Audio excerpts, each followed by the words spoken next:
l'homme au cœur pur, aux mains innocentes.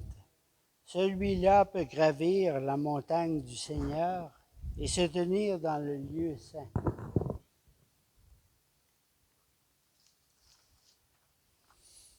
Au nom du Père et du Fils et du Saint-Esprit, Amen. la grâce de Jésus-Christ notre Seigneur, l'amour de Dieu le Père et la communion de l'Esprit Saint soient toujours avec vous. Et avec votre esprit. C'est le 21 juin aujourd'hui et nous célébrons cette messe pour le repos de l'âme de Roméo et de Laurette Sauvé. C'est aussi la fête de Saint Louis de Gonzague, parce que c'est le 21 juin, comme je le disais au début, et c'est un jeune étudiant chez les Jésuites. Il n'a pas pu terminer sa formation, il est décédé trop tôt, mais il a marqué son temps, il a marqué sa communauté, il a marqué l'Église d'aujourd'hui. C'est comme pour dire, il n'y a pas d'âge dans la sainteté. Alors dans la messe d'aujourd'hui, on va remercier le Seigneur pour les grâces que nous avons reçues par l'intercession de Saint Louis de Gonzague. On va aussi le prendre comme modèle pour notre engagement. Dans notre église, ici à la paroisse, beaucoup d'écoles sont en train de célébrer leur fin d'année. Eh bien, il y a des écoles qui sont sous notre juridiction. Alors, c'est à notre devoir de les porter dans nos cœurs, et les élèves et les enseignants, enseignantes. Au début de cette célébration eucharistique, tournons-nous d'abord vers le Dieu miséricordieux, parce que nous avons besoin d'être relevés et bien besoin de sentir l'amour de Dieu dans la vie d'aujourd'hui. Et moi, je me dis, dans cet amour de Dieu, nous sommes heureux de célébrer cette messe avec Florette qui est venue parce qu'elle nous manquait aux messes de mercredi. Alors, elle est revenue après un long moment, n'est-ce pas? Alors, elle est avec nous. On va remercier le Seigneur pour ça, pour sa présence à cette messe et puis pour sa présence dans notre communauté paroissiale. Commençons par nous tourner vers le Dieu miséricordieux. Je confesse à Dieu Tout-Puissant, je reconnais devant vous, frères et sœurs, que j'ai péché en pensée, en parole, par action et par omission. Oui, j'ai vraiment péché. C'est pourquoi je supplie la bienheureuse Vierge Marie, les anges, tous les saints, et vous aussi, frères et sœurs, de prier pour moi, le Seigneur notre Dieu. Que Dieu Tout-Puissant nous fasse miséricorde, qu'il nous pardonne nos péchés et nous conduise à la vie éternelle. Amen. Seigneur, prends pitié. Seigneur, prends pitié. Ô Christ, prends pitié. Ô Christ, prends pitié. Seigneur, prends pitié. Seigneur, prends pitié. Prions le Seigneur.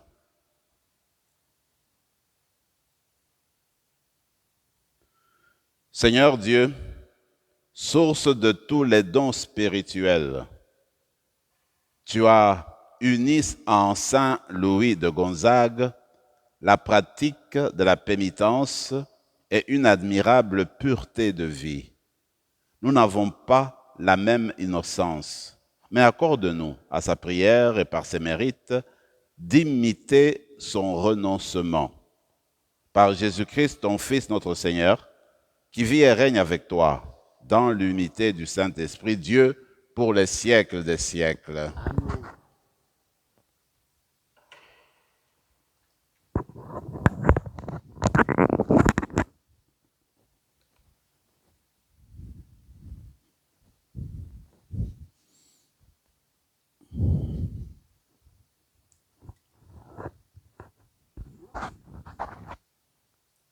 De la deuxième lettre de Saint Paul apôtre aux Corinthiens. Frères et sœurs, rappelez-vous le proverbe, à semer trop peu, on récolte trop peu. À semer largement, on récolte largement. Que chacun donne comme il a décidé en son cœur, sans regret et sans contrainte, car Dieu aime celui qui donne joyeusement. Et Dieu est assez puissant pour vous donner toute grâce en abondance, afin que vous ayez en toutes choses et toujours tout ce qu'il faut, et même que vous ayez en abondance de quoi faire toutes sortes de biens. L'Écriture dit en effet, de l'homme juste, il distribue, il donne aux pauvres, sa justice demeure à jamais. Dieu qui fournit la semence au semeur et le pain pour la nourriture, vous fournira la graine. Il la multipliera, il donnera la croissance à ce que vous accomplirez dans la justice. Il vous rendra riche en générosité de toutes sortes, ce qui suscitera notre action de grâce envers Dieu. Parole du Seigneur. Nous rendons grâce à Dieu.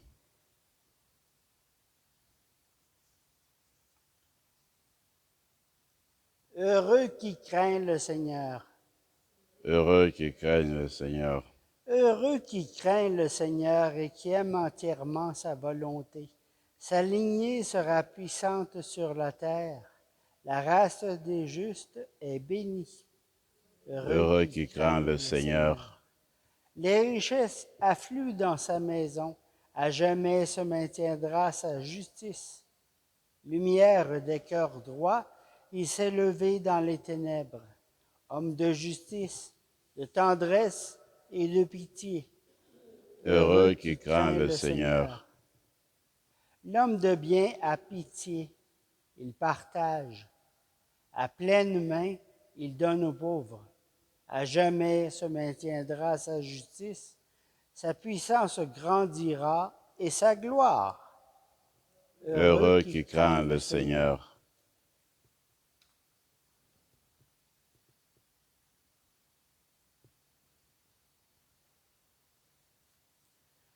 Alléluia, Alléluia. Si quelqu'un m'aime, il gardera ma parole, dit le Seigneur. Mon Père l'aimera et nous viendrons vers lui. Alléluia.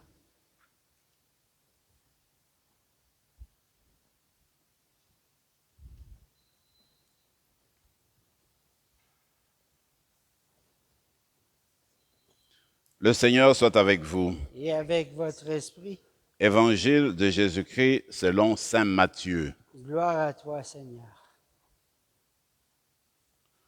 En ce temps-là, Jésus disait à ses disciples, « Ce que vous faites pour devenir des justes, évitez de l'accomplir devant les hommes pour vous faire remarquer.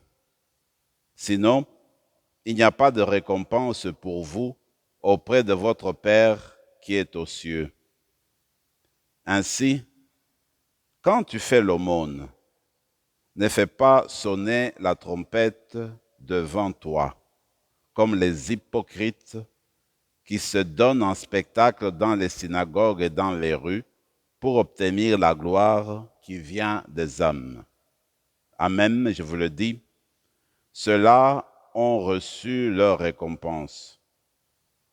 Mais toi, quand tu fais l'aumône, que ta main gauche ignore ce que fait ta main droite, afin que ton aumône reste dans le secret.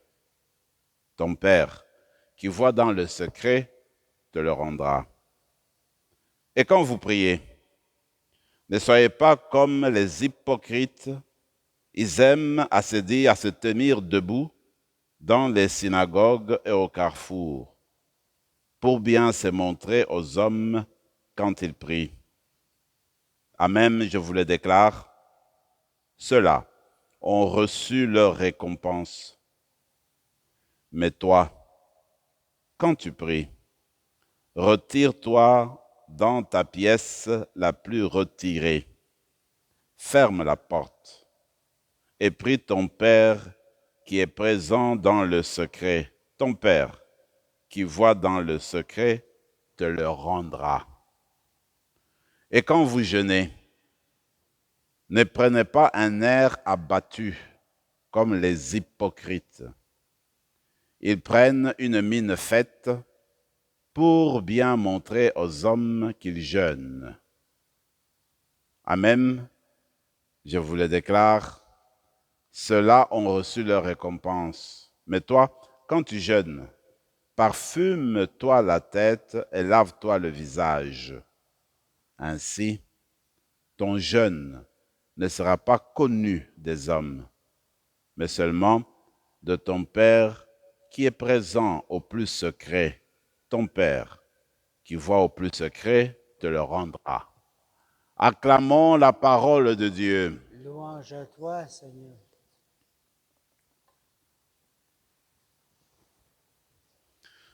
Depuis un temps, nous avons commencé la lecture continue durant la semaine de la deuxième lettre de Paul aux Corinthiens. Et c'est depuis déjà un temps qu'on nous revient avec le texte qui touche en fait la proposition de Paul, la proposition qu'il a faite aux églises de faire une collecte pour aider l'église de Jérusalem qui était dans le besoin. Aujourd'hui, en fait, c'est la dernière section de cette partie de la lettre. Et j'aime beaucoup comment il conclut. D'abord, il commence avec un proverbe. Il dit, voilà, en s'aimant peu, tu mets un peu de graines dans le potager, tu vas récolter peu parce que tu as mis peu de graines dans le potager. Mais si tu as s'aimer largement toutes les graines dans tout le potager, probablement que tu vas aussi récolter beaucoup. En fait, il disait seulement à ses amis, les Corinthiens, Corinthiennes, regardez, donnez simplement avec votre cœur ce que vous pouvez, mais que chacun donne selon la générosité de son cœur. Et j'aime comment il continue. Alors, à la fin, il dit, mais finalement, quand tu as donné quelque chose, en fait, Dieu ne l'oublie pas. Parce que regardez, Dieu, c'est celui qui fournit la semence aux semeurs. Dieu, c'est celui qui fournit le pain, n'est-ce pas, aux personnes qui sont tournées vers lui. C'est lui, en fait, qui est au début de tout. Alors, même, qui sait, lui-même, Dieu viendra remplir vos mains de son abondance. Comme pour dire, quand on a fait un geste de charité, quand on a fait, n'est-ce pas, quand on a posé une aide, cela ne tombe pas dans le nu, dans l'oubli. Il y a beaucoup de gens qui témoignent disant qu'ils ont fait un geste, même dans le secret, comme on nous dit dans l'Évangile, et curieusement, c'est qu'ils ont donné leur revenu par une autre voie, d'une autre manière.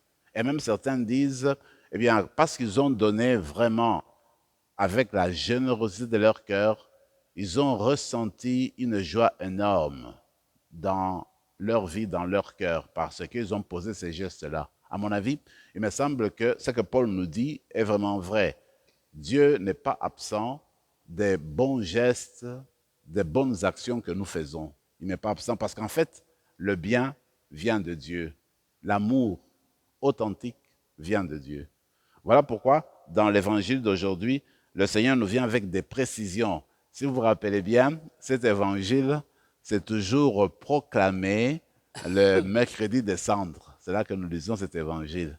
Mais toujours est-il, j'aime la façon que c'est présenté dans cette semaine, parce qu'en fait, ce que nous disons le mercredi des cendres, ça veut dire que ça doit se prolonger durant toute l'année. Quand il nous parle, par exemple, de l'aumône, dont on vient de parler, dont Paul vient de parler aussi, en fait, l'aumône, ce n'est pas simplement durant le carême.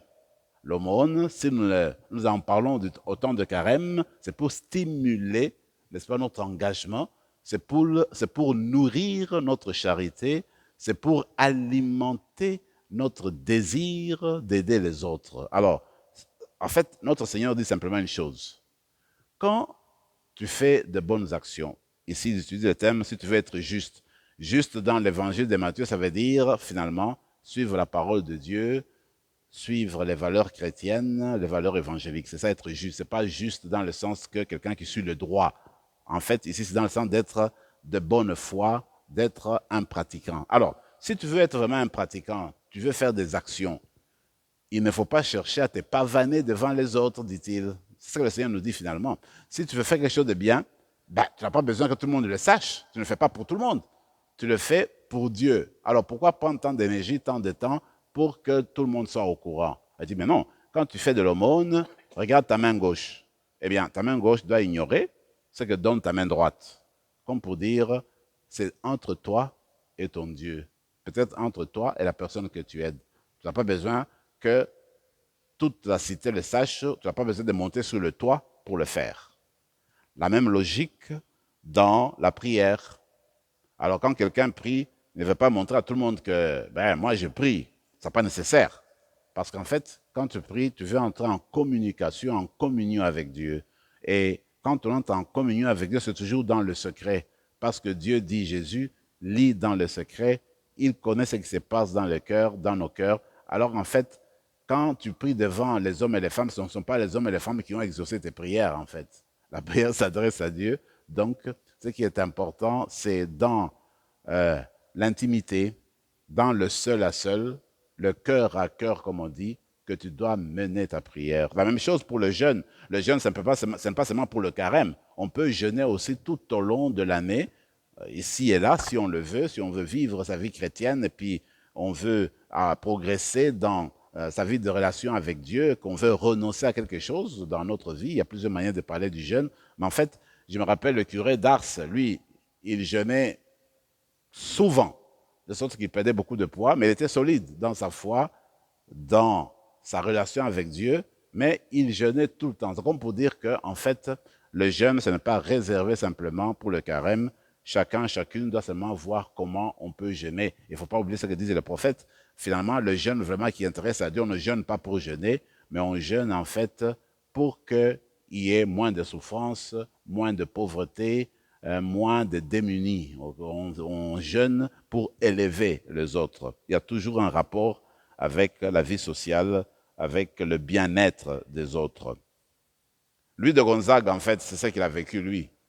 Moi, je suis frappé, comme je le disais au début, de voir que ce jeune homme-là, qui aimait d'une famille noble, et nous sommes au XVIe siècle, les jésuites sont encore une compagnie nouvelle, et voilà que ce jeune homme a senti l'appel de Dieu. Il est déçu de voir qu'il y avait tellement de violence durant son temps, qu'il y avait tellement d'exagération dans le luxe.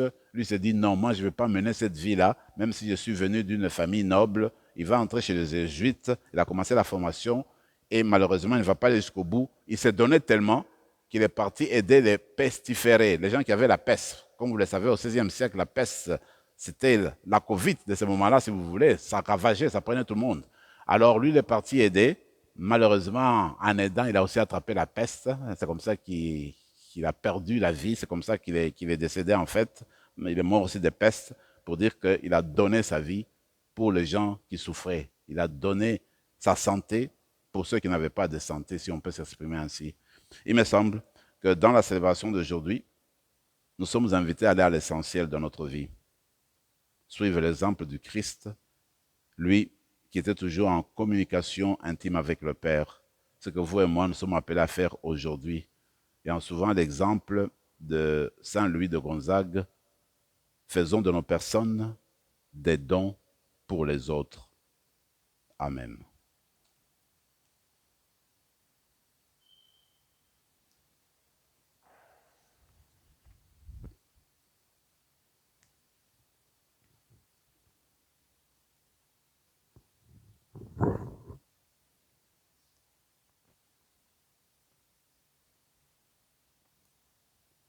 Tu es béni, Seigneur, Dieu de l'univers, toi qui nous donnes ce pain, fruit de la terre et du travail des hommes et des femmes. Nous te le présentons. Il deviendra le pain de la vie. Béni soit Dieu maintenant et toujours.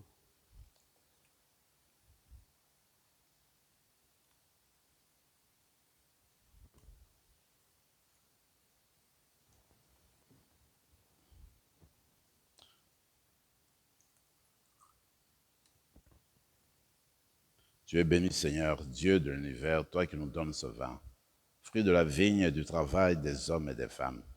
Nous te le présentons, il deviendra le vin du royaume éternel. Béni soit Dieu maintenant et toujours. Humbles et pauvres, nous te supplions, Seigneur, accueille-nous, que notre sacrifice en ce jour trouve grâce devant toi.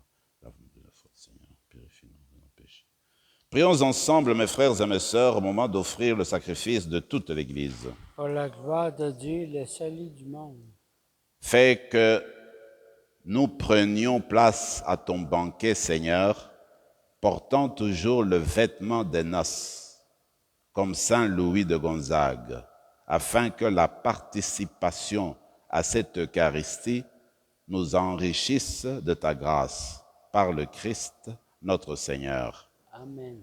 Le Seigneur soit avec vous. et avec votre esprit. Élevons notre cœur. Nous le tournons vers le Seigneur. Rendons grâce au Seigneur notre Dieu. Cela est juste et bon. Vraiment, il est juste et bon, pour ta gloire et notre salut, de t'offrir notre action de grâce toujours et en tout lieu. Seigneur, Père très saint, Dieu éternel et tout-puissant par le Christ notre Seigneur, tu ne cesses de fortifier ton Église et tu lui donnes une fécondité nouvelle par la foi admirable dont témoignent les saints et les saintes. Tu nous prépares, tu nous présentes en eux des signes très sûrs de ton amour. Et pour que s'accomplisse les mystères du salut, le rayonnement de leur exemple nous stimule et leur intercession fervente nous assure un appui. C'est pourquoi, avec les anges et tous les saints, nous te louons, Seigneur, et nous exultons de joie en proclamant. Saint, Saint, le Seigneur, Dieu de l'univers, le ciel et la terre sont remplis de ta gloire. Hosanna au plus haut des cieux. Béni soit celui qui vient au nom du Seigneur. Hosanna au plus haut des cieux. Toi qui es vraiment saint, toi qui es la source de toute sainteté, Seigneur, nous te prions, sanctifie ces offrandes en répandant sur elles ton esprit, qu'elles deviennent pour nous le corps et le sang de Jésus le Christ, notre Seigneur. Au moment d'être livré et d'entrer librement dans sa passion, il prit le pain, il rendit grâce, il le rompit et le donna à ses disciples en disant, « Prenez et mangez-en tous, ceci est mon corps livré pour vous. »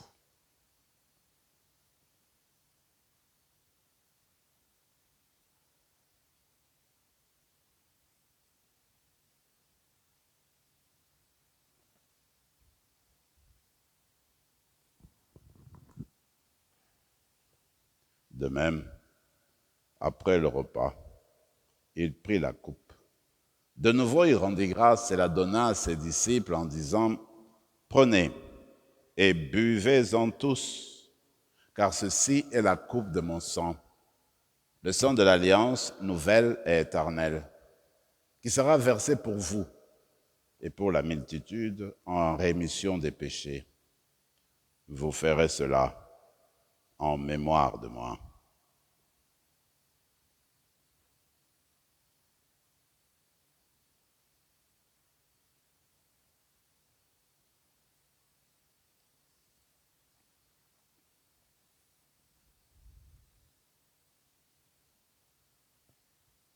Acclamons le mystère de la foi.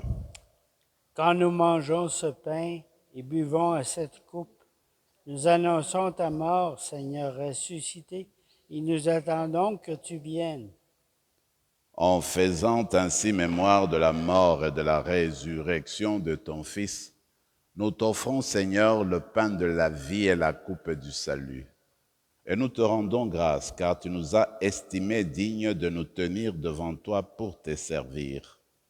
Humblement, nous te demandons qu'en ayant part au corps et au sang du Christ, nous soyons rassemblés par l'Esprit Saint en un seul corps. Souviens-toi, Seigneur, de ton Église répandue à travers le monde.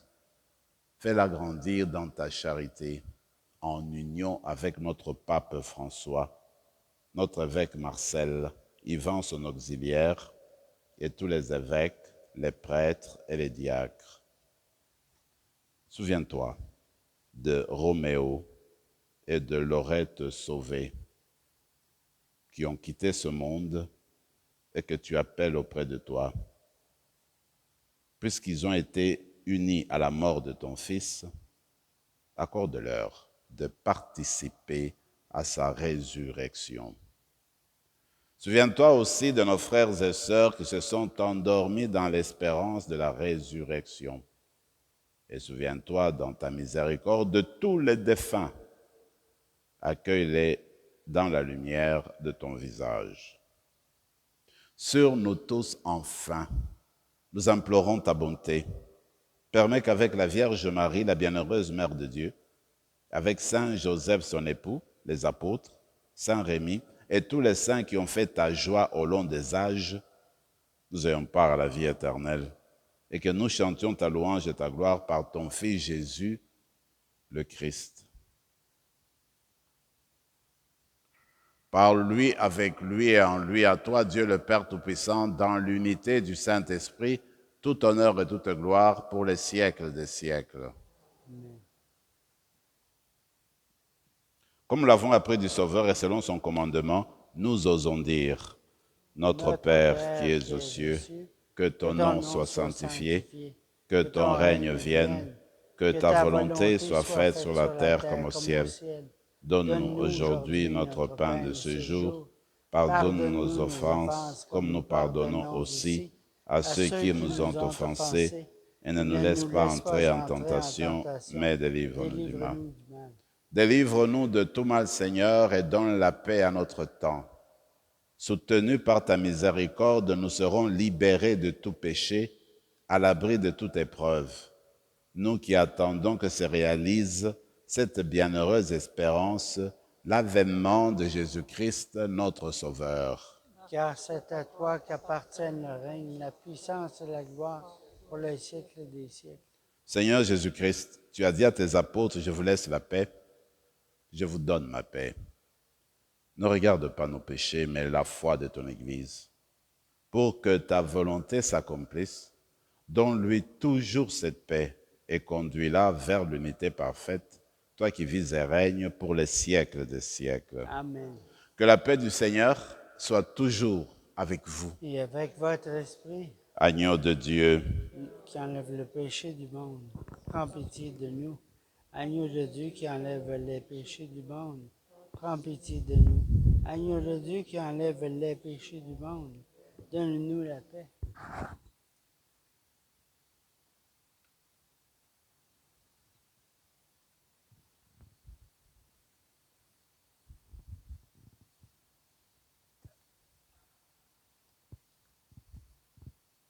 que le corps et le sang de Jésus-Christ remis en cette coupe nourrissent en nous la vie éternelle. Seigneur Jésus-Christ, que cette communion à ton corps et à ton sang n'entraîne pour nous ni jugement, ni condamnation, mais que par ta bonté, elle soutienne notre esprit et notre corps et nous donne la guérison.